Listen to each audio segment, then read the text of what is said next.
Leksjon 1. Angrer og opplevelser. Det er synd.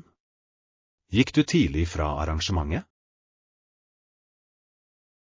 Ja, men det var fortsatt så mye jeg ville se. Det er alltid frustrerende. Gikk du glipp av noen nøkkelaktiviteter? Det gjorde jeg. Jeg ville se liveopptreden. Disse øyeblikkene kan være så minneverdige. Ja. Jeg skal sørge for å planlegge bedre neste gang. Det handler om å lære av erfaringer. Nøyaktig. La oss holde et øye med fremtidige hendelser sammen. Det vil jeg gjerne. Vi kan sørge for å ikke gå glipp av noe. Leksjon 2. Prosjektledelse. Vi kan justere forfallsdatoene med noen dager om nødvendig. Det er en god idé. Fleksibilitet kan lette mye stress. Ja. Det hjelper alle å holde seg på sporet uten å føle seg stresset. Har du sjekket med alle om deres fremgang? Det gjorde jeg. De fleste er i rute, men noen fortrenger mer tid. Det er forståelig. Kommunikasjon er nøkkelen i disse situasjonene. Nøyaktig. La oss sørge for at alle føler seg støttet. Ja. Det er viktig å jobbe som et team. Jeg er glad vi er på samme side om dette. Leksjon 3. Europeisk grunnlov. De ønsker en amerikansk grunnlov for Europa. Det er et interessant forslag. Tror du det kan fungere? Det kan være at lovene våre vil avhenge av hvilken vei det albanske folket lener seg på. Ja, politisk dynamikk kan virkelig prege slike beslutninger. Nøyaktig. Det er fascinerende hvordan ulike land nærmer seg styresett. Jeg er enig. Hver nasjon har sine egne unike utfordringer og løsninger. Har du lest om noen nyere utvikling i europeisk politikk? Jeg har. Diskusjonene om enhet og individuelle rettigheter er overbevisende. La oss fortsette å følge disse emnene. De er viktige for å forstå globale problemer. Leksjon 4. Konditorvalg. Kafeen har så mange bakverk du kan velge mellom. Det høres herlig ut. Jeg elsker å prøve nye bakverk. Absolutt. Kan vi bestille snacks til rommet vårt? Ja, det hadde vært perfekt. Det er hyggelig å nyte dem i komfort. Har du en favorittbakst du vil prøve? Jeg har hatt lyst på en sjokoladecroissant i det siste. NAM? Jeg tror jeg går for en fruktterte. De høres deilig ut. La oss bestille og nyte noen godbiter. Jeg kan ikke vente med å hengi meg. Leksjon 5. Refleksjon over minner. Noen av de triste minnene er smertefulle, men de er alle en del av livet mitt. Jeg forstår det. Det er viktig å anerkjenne dem. Ja. De former hvem vi er og hvordan vi vokser. Absolutt. Synes du det er nyttig å snakke om disse minnene? Noen ganger, ja. Deling hjelper meg å behandle følelsene mine. Det er en sunn tilnærming. Det er godt å ha noen å snakke med. Jeg er enig. Hva med deg? Hvordan takler du triste minner? Jeg liker å skrive dem ned, det hjelper meg å frigjøre følelser. Det høres terapeutisk ut. La oss fortsette å støtte hverandre i våre refleksjoner. Leksjon 6. Økonomiske utfordringer. Mange unge mennesker sliter med boliglånene sine i disse dager. Ja, det er tøft. De fleste har ikke råd til en, spesielt i dagens marked. Det er bekymringsfullt, spesielt når studenter ikke har råd til utdanningen de trenger. Absolutt. Utdanning er så viktig for fremtidig suksess. Har du kommet over noen programmer som hjelper med dette? Jeg har hørt om noen stipender som kan lette den økonomiske byrden. Det er flott. Det er viktig å støtte elevene i å forfølge drømmene sine. Ja. La oss fortsette å spre ord om disse mulighetene. Jeg er enig. Bevissthet kan gjøre en stor forskjell. Leksjon 7. Eventyrplanlegging. Jeg planlegger et minneverdig eventyr i et avsidesliggende land. Det høres fantastisk ut. Hvor tenker du å dra? Jeg vurderer en tur til New Zealand. Det er så vakkert der. Oao. Jeg har hørt landskapet er fantastisk. Ja. Fjellene og innsjøene er perfekte for utendørsaktiviteter. Det vil jeg gjerne se. Er det noen stier i nærheten? Ja, det er turstier som fører til fantastisk utsikt. Perfekt. Jeg liker å gå tur og være utendørs. La oss planlegge en tur dit sammen en dag. Leksjon 8. Helgeplaner. Hei, hva skal du i helgen? Ikke mye, bare ta det med ro. Hvorfor spør du? Jeg tenkte at det kunne være fint å dra på et lite eventyr. Det høres gøy ut. Hva har du i tankene? Kanskje en dagstur til fjells for litt fotturer? Jeg elsker den ideen. Frisk luft og natur høres forfriskende ut. Nøyaktig. I tillegg er det en fin måte å slappe av fra uken på. La oss planlegge det og finne en god sti å utforske. Jeg er spent. Det blir en perfekt helgetur. Leksjon 9. Teamsamarbeid. Ja, jeg deltar i virtuelle teammøter og chatter regelmessig. Det er flott. Det er viktig å holde kontakten med teamet ditt. Absolutt. Det bidrar til å opprettholde samarbeid og produktivitet. Synes du virtuelle møter er effektive? Det kan de være, spesielt når alle er engasjerte. Jeg er enig. Tydelig kommunikasjon er nøkkelen i disse innstillingene. Ja.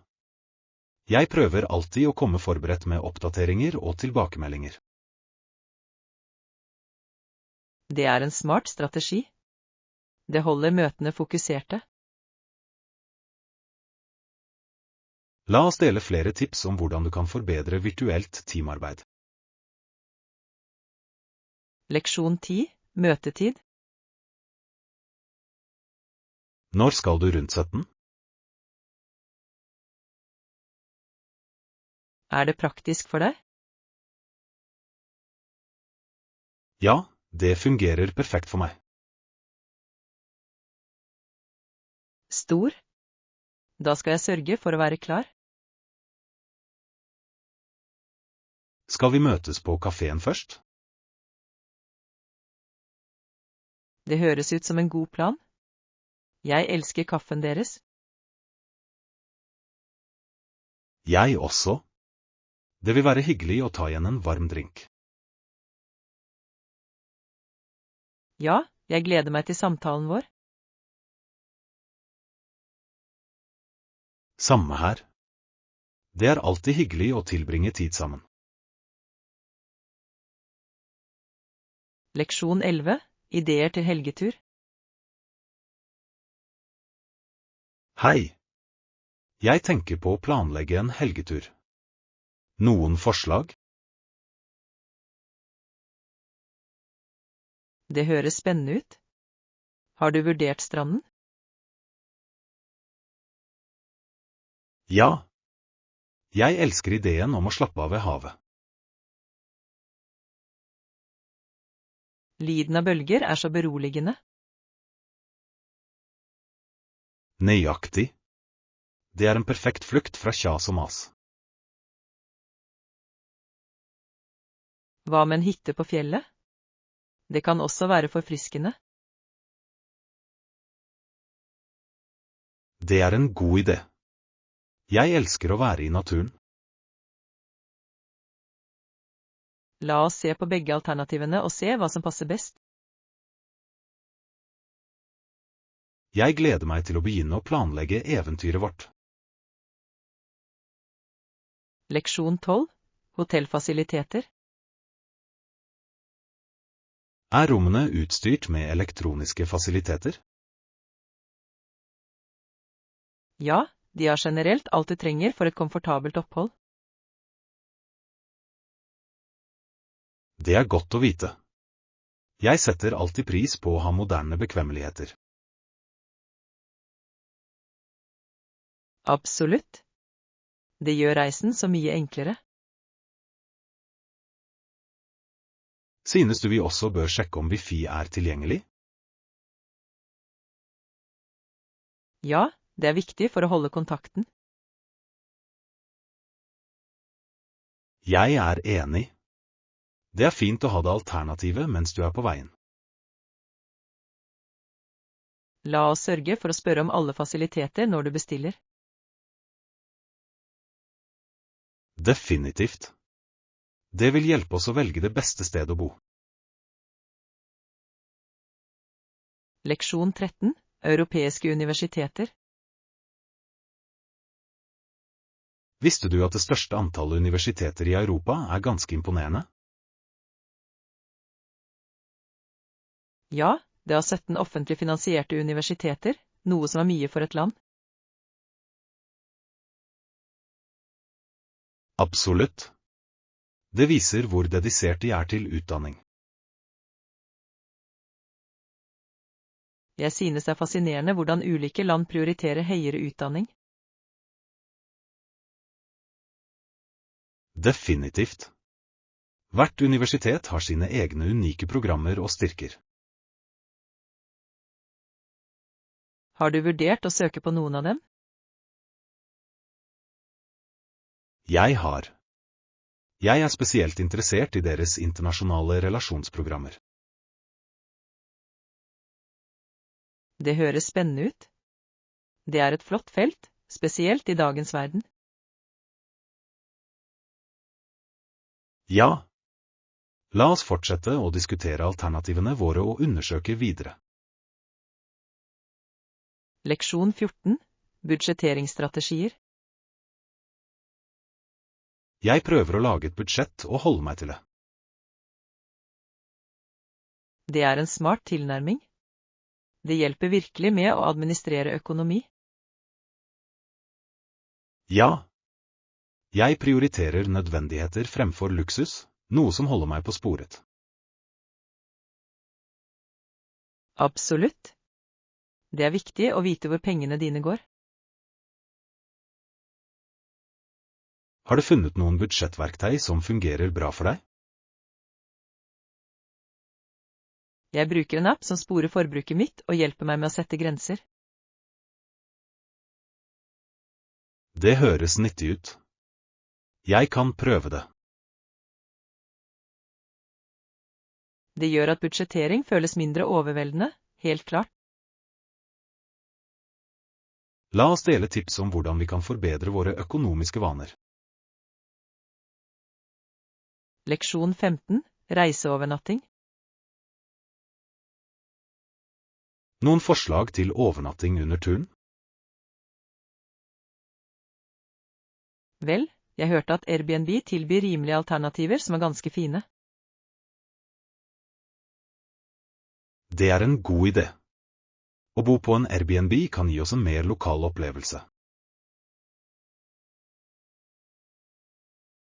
Nøyaktig.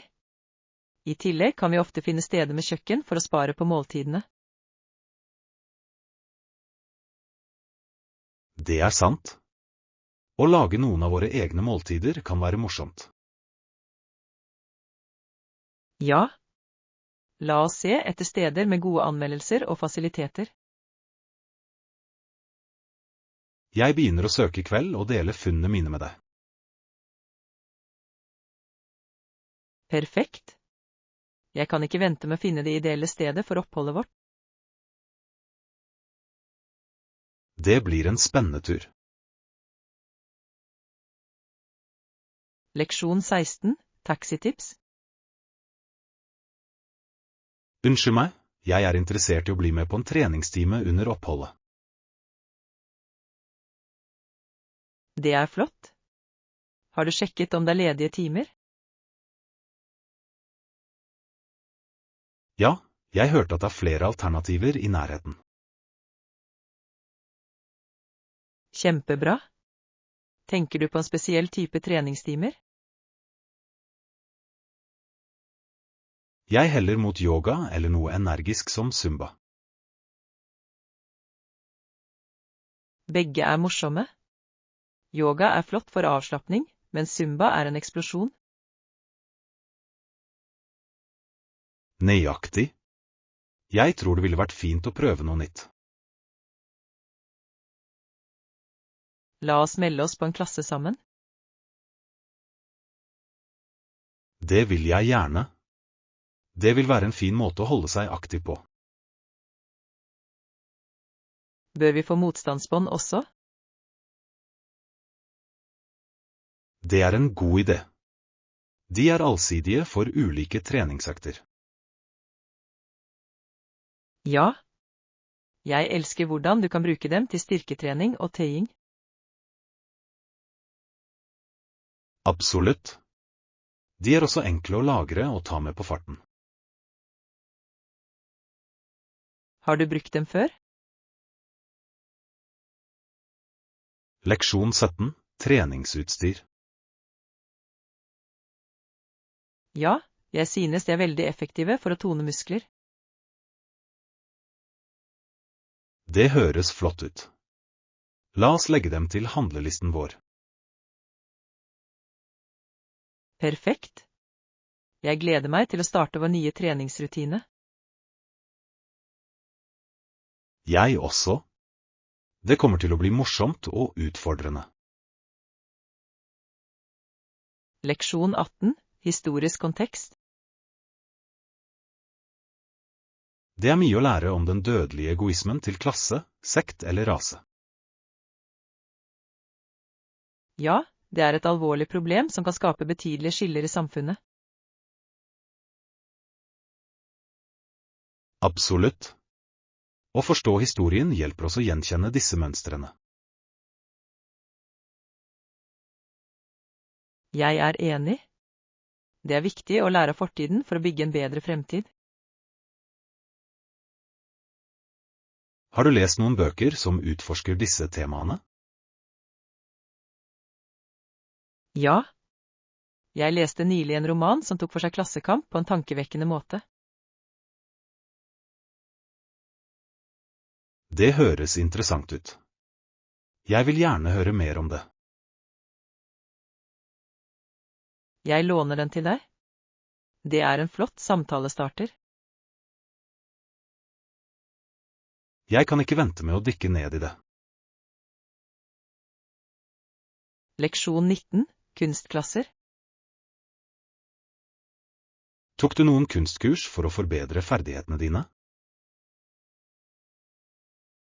Ja, det gjorde jeg.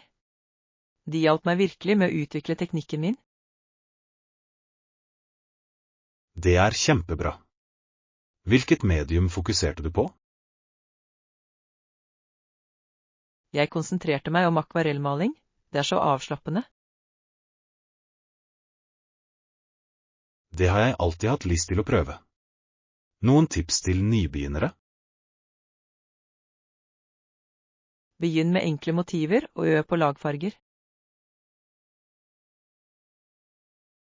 Det høres overkommelig ut. Jeg kan vurdere å ta en klasse selv. Det burde du. Det er en morsom måte å uttrykke kreativitet på. Jeg vil definitivt vurdere det. La oss planlegge en maleøkt sammen. Leksjon 20, utforskning av lokalmat. Et nytt sted. Har du sett på det lokale kjøkkenet ennå? Ja, jeg har hørt at det er deilig sjømat og unike retter. Det høres fantastisk ut. Jeg elsker å prøve lokal mat når jeg reiser. Jeg også. Det er en av de beste måtene å oppleve ny kultur på. Er det noen spesifikke retter du gleder deg til å prøve? Jeg har hatt lyst til å prøve muslingsuppen. Jeg har hørt det er best. Det er en klassiker. Jeg vil gjerne bli med deg for det. La oss lage en liste over restauranter og besøke mens vi er der. Flott idé. Jeg gleder meg til å utforske den kulinariske scenen. Leksjon 21, begivenhetsrefleksjoner. Det er synd. Gikk du tidlig fra arrangementet? Ja, men det var fortsatt så mye jeg ville se. Det er alltid frustrerende. Gikk du glipp av noen nøkkelaktiviteter? Det gjorde jeg. Jeg ville se liveopptreden. Disse øyeblikkene kan være så minneverdige. Ja. Jeg skal sørge for å planlegge bedre neste gang. Det handler om å lære av erfaringer. Nøyaktig. La oss holde et øye med fremtidige hendelser sammen. Det vil jeg gjerne. Vi kan sørge for å ikke gå glipp av noe. Leksjon 22, fleksible frister. Vi kan justere forfallsdatoene med noen dager om nødvendig. Det er en god idé. Fleksibilitet kan lette mye stress. Ja. Det hjelper alle å holde seg på sporet uten å føle seg stresset. Har du sjekket med alle om deres fremgang? Det gjorde jeg. De fleste er i rute, men noen fortrenger mer tid. Det er forståelig. Kommunikasjon er nøkkelen i disse situasjonene. Nøyaktig. La oss sørge for at alle føler seg støttet. Ja, det er viktig å jobbe som et team. Jeg er glad vi er på samme side om dette. Leksjon 23, shoppingeventyr. Jeg har lett gjennom alle butikkene, men jeg har ikke funnet noe jeg tror han vil like eller som jeg har råd til. Det høres frustrerende ut. Har du tenkt på hva han kan ha glede av? Jeg har tenkt på det, men ingenting ser ut til å passe. Kanskje du kan vurdere personlige gaver, de har ofte et spesielt preg. Det er en god idé.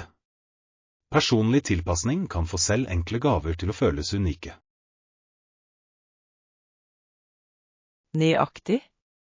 I tillegg viser det at du har tenkt på det. Jeg skal definitivt se på det. Takk for forslaget. Ikke noe problem. La oss fortsette å søke sammen, vi kan finne noe flott.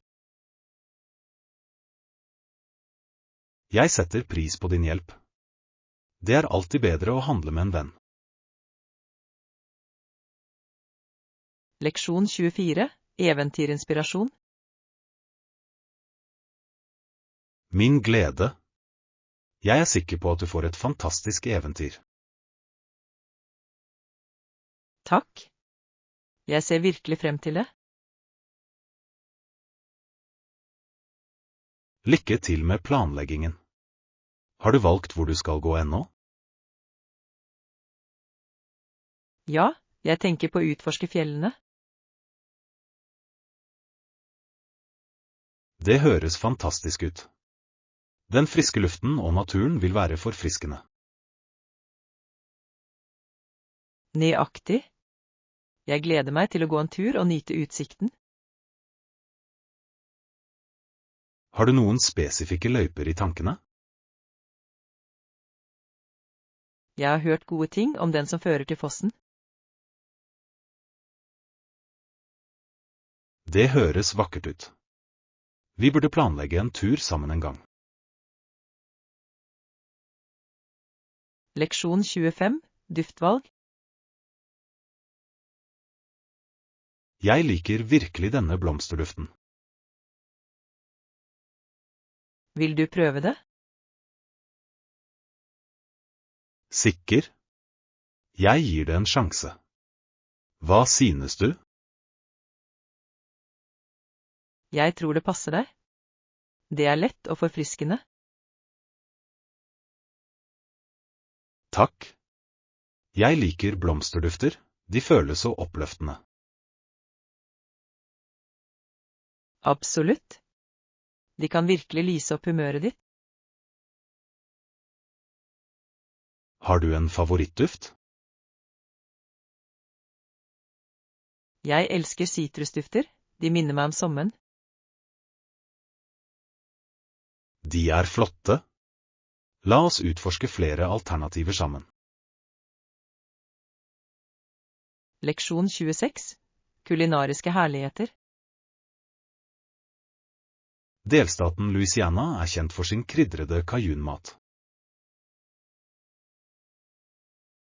Ja. Denne matlagingsstilen er så rik på smak og kultur. Jeg elsker hvordan den kombinerer ulike påvirkninger, som franske og afrikanske elementer. Absolutt. Har du prøvd noen tradisjonelle retter? Jeg har spist gumbo og jambalaya, og de var fantastiske. Det er klassikere. Jeg vil gjerne prøve å lage dem en dag. Det høres ut som et morsomt matlagingsprosjekt. Ja. La oss planlegge en middagskveld med cajun-tema. Jeg er spent. Det blir en deilig opplevelse. Leksjon 27, europeisk identitet. Det europeiske fellesskapet er en manifestasjon av den europeiske identiteten. Ja, men det er ikke den eneste, det er mange kulturelle bånd også. Nøyaktig. Vi må aldri glemme de mangfoldige historiene som former Europa. Absolutt. Hvert land har sin egen unike identitet og tradisjoner. Har du lest noen interessante artikler om europeisk enhet? Jeg har. Diskusjonene rundt felles verdier og samarbeid er fascinerende. Det er viktig for Europas fremtid å omfavne både enhet og mangfold. Ja. La oss fortsette å utforske disse temaene sammen. Det vil jeg gjerne. Det er viktig å forstå denne dynamikken. Leksjon 28. Lederambisjoner. Avslutningsvis vil jeg si at jeg ønsker å være en president som vil snakke mindre og jobbe mer. Det er en forfriskende tilnærming. Handling taler høyere enn ord. Nøyaktig. Jeg tror på å gå foran som et godt eksempel og ha en reell innvirkning. Absolutt. Folk setter pris på ledere som er dedikerte og synlige i sin innsats. Ja. Det handler om å tjene samfunnet og møte deres behov. Jeg beundrer synet ditt. Hvilke konkrete endringer håper du å implementere? Jeg ønsker først og fremst å fokusere på utdanning og helseforbedringer. Det er store prioriteringer. De kan virkelig forandre liv til det bedre. Jeg setter pris på din støtte.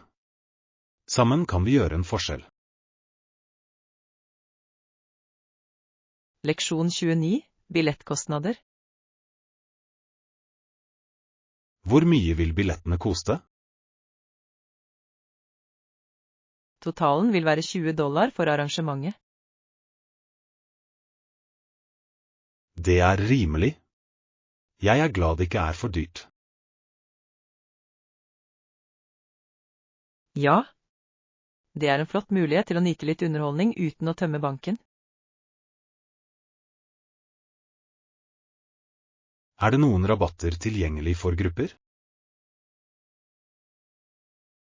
Jeg tror det er en rabatt hvis vi kjøper i bulk. Det er perfekt. La oss samle noen flere venner for å bli med oss. God idé. Jo flere, jo bedre. Jeg kan ikke vente på arrangementet. Det kommer til å bli kjempegøy. Leksjon 30. Verdsettelse av naturen. Luften er kjølig og lett fuktig. Ja, jeg elsker hvor forfriskende det føles ute. Det får alt til å virke levende, ikke sant? Absolutt. Vi kjenner hvert lille lem og blir fylt av undring. Det er utrolig hvordan naturen kan fremkalle så sterke følelser. Ja. Jeg føler alltid en følelse av ydmykhet i nærværet av naturen. Jeg også. La oss få mer tid til å sette pris på disse øyeblikkene. Definitivt. Vi bør planlegge flere friluftsaktiviteter sammen. Jeg gleder meg til vårt neste eventyr i naturen. Leksjon 31. Byeventyr. Å utforske en ny by kan være et slikt eventyr. Hva tror du gjør det autentisk? Jeg tror det er nøkkelen å fordype seg i den lokale kulturen. Det handler om å oppleve hverdagen, ikke bare turiststedene. Det er så sant. Å besøke lokale markeder og spisesteder kan gi deg en ekte følelse av byen. Nøyaktig.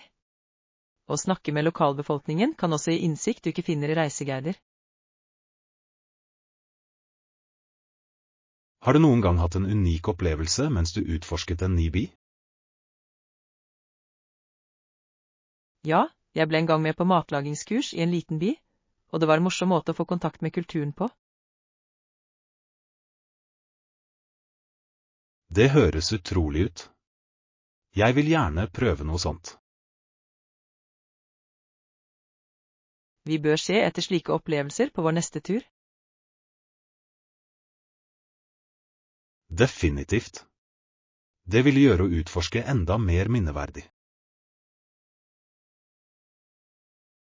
Leksjon 32. Økonomiske kamper. Det er tøft når månedlige utgifter utgjør mellom $2000 og $3000. Det er en tung belastning for alle. Hvordan klarer du det hele? Ærlig talt, det er en balansegang. Jeg må budsjettere nøye og noen ganger kutte ned på luksus. Det gir mening. Har du vurdert å se etter måter å redusere disse utgiftene på? Det har jeg, men det er utfordrende. Jeg føler at jeg allerede har trimmet alt jeg kan. Kanskje du kan se på å refinansiere noen lån eller forhandle om regninger. Det er et godt poeng. Jeg hadde ikke tenkt på å forhandle. Det kan være verdt et forsøk. Du kan bli overrasket over hva selskaper er villige til å gjøre. Jeg skal definitivt se på det. Takk for råd. Leksjon 33. Finne postkontoret. Jeg må sende noe snarest. Vet du hvordan du går til nærmeste postkontor? Ja, det er ikke så langt herfra. Du går rett ned denne veien et par kvartaler. Det høres lett nok ut. Er det i nærheten av noen landemerker?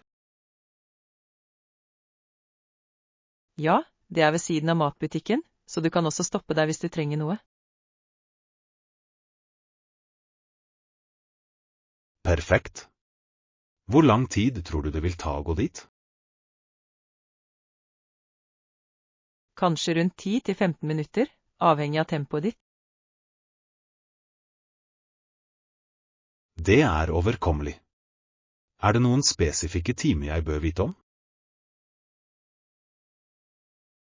De åpner vanligvis rundt 9 om morgenen og stenger klokken 5 om kvelden. Stor.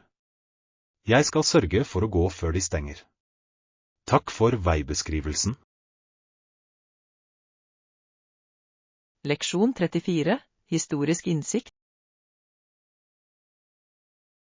Det er fascinerende hvordan meksikanerne overvant all motstand under historiske konflikter. Absolutt. Deres besluttsomhet spilte en betydelig rolle, men de sto overfor store utfordringer. Ja, tallene var på deres side, men kampene var intense. Det er utrolig å tenke på de ofrene de har gjort for å nå målene sine. Historien lærer oss ofte om motstandskraft og styrke i møte med motgang. Sikkert. Å forstå disse hendelsene kan hjelpe oss å sette dypere pris på nåtiden. Tror du å studere historie kan påvirke våre fremtidige handlinger? Definitivt. Å lære av fortiden kan veilede oss i å ta bedre beslutninger i dag. Jeg vil gjerne dykke dypere inn i dette emnet med deg en gang. Leksjon 35, sjømatopplevelser. Fersk sjømat er alltid et must når du besøker en kystby, ikke sant? Absolutt. Det er noe spesielt med å nyte sjømat ved havet. Har du prøvd noen lokale sjømatretter du elsket? Ja, jeg hadde en grillet fiskerett som rett og slett var deilig, servert med en silisaus. Det høres fristende ut. Hvilken type sjømat foretrekker du vanligvis? Jeg elsker reker og kamskjell, de er så allsidige og smakfulle. Jeg er en fan av krabbe, spesielt når den er nyfanget. Fersk sjømat gjør hele forskjellen. Det er en helt annen opplevelse sammenlignet med frosne alternativer. Vi bør definitivt finne en god sjømatrestaurant når vi besøker kysten.